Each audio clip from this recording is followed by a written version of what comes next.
Here's a quiz. Who came first, Abraham or David? Number 2, approximately when did David live? Number 3, what's the major difference between the major prophets and the minor prophets?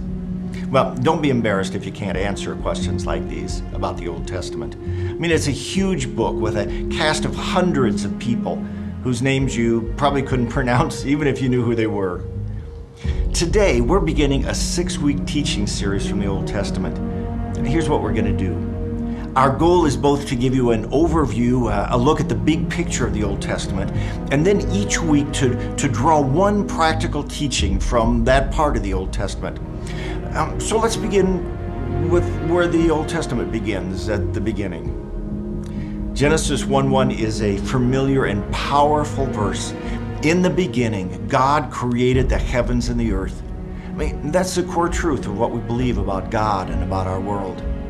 The first 2 chapters of Genesis give us, in poetic form, the story of creation.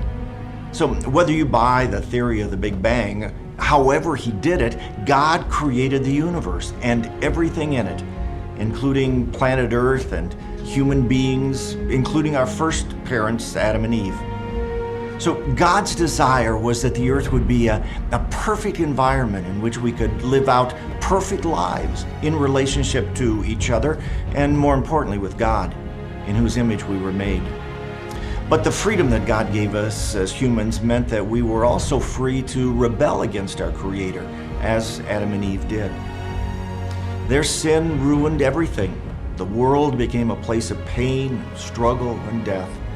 And God became distant and almost unknowable.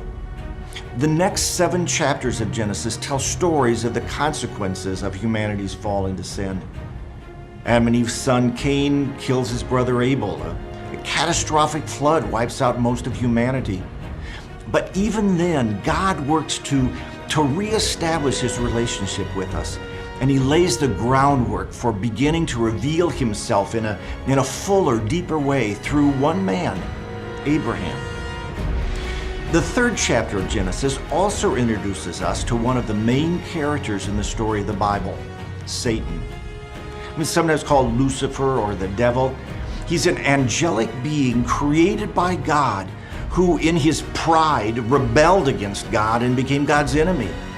We'll see that many of the things that happen in the Old Testament are the results of Satan's attempts to thwart the work of God in the world and to harm everything and everyone that God had made and loved.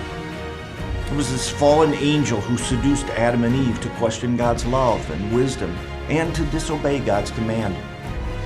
You'll find that chapters 10 and 11 contain genealogies. You know, the so-and-so begot so-and-so who begot, well, you get it.